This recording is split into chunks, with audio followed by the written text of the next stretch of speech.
Mega 9 TV. అమెరికాలో ఒక మంచి ఉద్యోగం సంపాదించాలి, డాలర్లలో జీతం తీసుకోవాలి, కుటుంబంతో పాటు అక్కడ స్థిరపడాలి. ఇది లక్షలాది మంది భారతీయ ఐటీ నిపుణుల కల. ఈ అమెరికన్ డ్రీమ్స్ సాకారం కావాలి అంటే ముందుగా వారికి కావాల్సింది H1B వీసా. కానీ రాబోయే రోజుల్లో ఈ వీసా దక్కించుకోవడం దాదాపు అసాధ్యంగా మారబోతోంది. అమెరికాలో అధికారంలోకి వచ్చిన డొనాల్డ్ ట్రంప్ ప్రభుత్వం విదేశీ నిపుణులకు, ప్రత్యేకించి భారతీయ టెక్కీలకు కోలుకోలేని షాక్ ఇచ్చింది. నూతన H1B వీసా దరఖాస్తులపై ఏకంగా 1,02,265 అంటే మన భారతీయ కరెన్సీలో సుమారు 90 లక్షల రూపాయల భారీ అదనపు రుసుమును విధించాలని ప్రతిపాదించింది. ఈ వార్త బయటకు రాగానే సిలికాన్ వ్యాలీ నుంచి మొదలు పెడితే హైదరాబాద్, బెంగళూరు వరకు ఉన్న ఐటీ రంగం మొత్తం ఒక్కసారిగా ఉలిక్కిపడింది. అసలు ఇంత భారీ ఫీజు ఎందుకు పెంచాలని చూస్తున్నారు? ఈ కొత్త రూల్ వల్ల ఎవరికి లాభం, ఎవరికి నష్టం? భారతీయ టెక్కీల భవిష్యత్తు ఏంటో ఈ వీడియోలో డీటెయిల్డ్ గా తెలుసుకుందాం.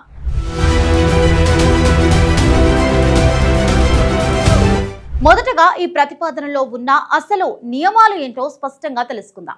అమెరికా హోమ్ ల్యాండ్ సెక్యూరిటీ విభాగం ఈ సంచలన ప్రతిపాదికను అధికారికంగా ప్రకటించింది. ఆగస్టు 24న వెలువడిన ఈ నిబంధనల ప్రకారం ఈ 90 లక్షల ఫీజు అనేది ఇప్పటికే ఉన్న వీసా ఫీజులకు అదనం మాత్రమే.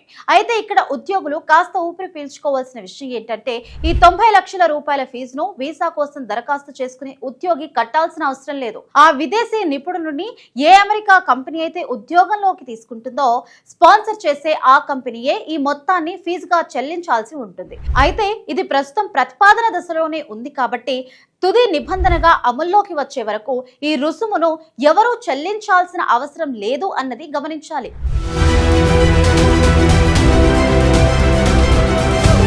మరి ఈ భారీ ఫీజు అందరికీ వర్తిస్తుందా అంటే లేదు.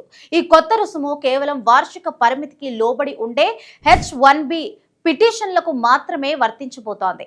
అమెరికా ప్రతి ఏడాది 2 కేటగిరీల్లో H1B వీసాలను జారీ చేస్తుంది.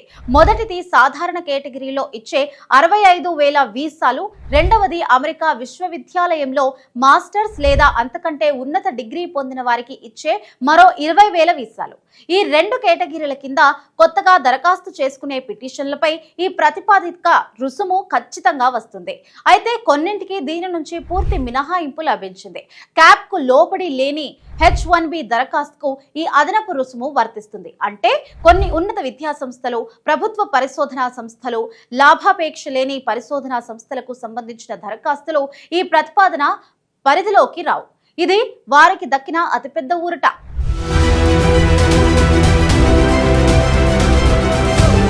అసలు ఉన్నట్టుండి అమెరికా ప్రభుత్వం ఇంత భారీగా వీసా ఫీజును ఎందుకు పెంచాలని చూస్తోంది? దీని వెనుక ఉన్న ప్రభుత్వ వాదన మరోలా ఉంది.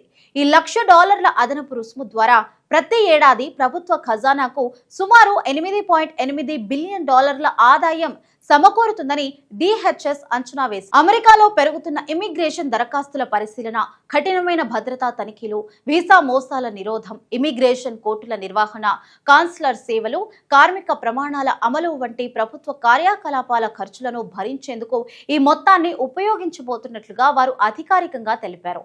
అమెరికా పౌరుల పన్నుల డబ్బుతో కాకుండా విదేశీయులను తీసుకునే కార్పొరేట్ కంపెనీల దగ్గర నుంచే ఈ సిస్టమ్ నిర్వహణ ఖర్చులను రాబట్టాలి అన్నది ట్రంప్ సర్కార్ ముఖ్య ఉద్దేశంగా తెలుస్తోంది.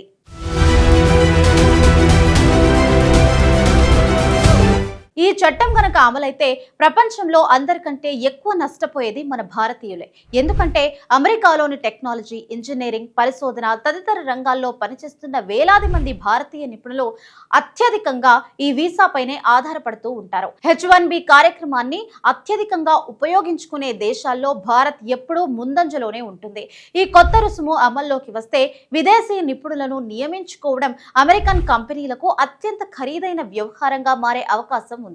ఒక ఉద్యోగికి $1,00,000 జీతం ఇవ్వడానికి కంటే ముందు ఫీజు రూపంలో మరో 90 లక్షల రూపాయలు కట్టాల్సి రావడం వల్ల ఏ కంపెనీ కూడా ఎంట్రీ లెవెల్ జాబ్స్ లేదా ఫ్రెషర్స్ కోసం దరఖాస్తు చేయడానికి సాహసించదు.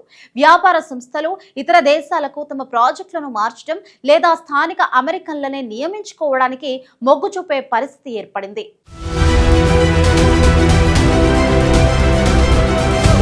అయితే ఇది సులభంగా చట్టంగా మారే పరిస్థితి లేదు. ఈ ప్రతిపాదన ఉన్నప్పటికీ న్యాయపరమైన సవాళ్లకు దారితీసే అవకాశం స్పష్టంగా కనిపిస్తున్నాయి. గతంలో కూడా $1,00,000 H1B రుసుమును విధించే ప్రయత్నం జరిగినప్పుడు కోర్టుల్లో వివాదం జరిగింది. ప్రస్తుతం ఈ ప్రతిపాదనపై ప్రజల నుంచి, వ్యాపార సంస్థల నుంచి 30 రోజుల పాటు అభిప్రాయాలను DHS స్వీకరించబోతోంది. అనంతరం వచ్చిన సూచనలు, అభ్యంతరాలను పరిశీలించి మాత్రమే తుది నిర్ణయం తీసుకుంటారు.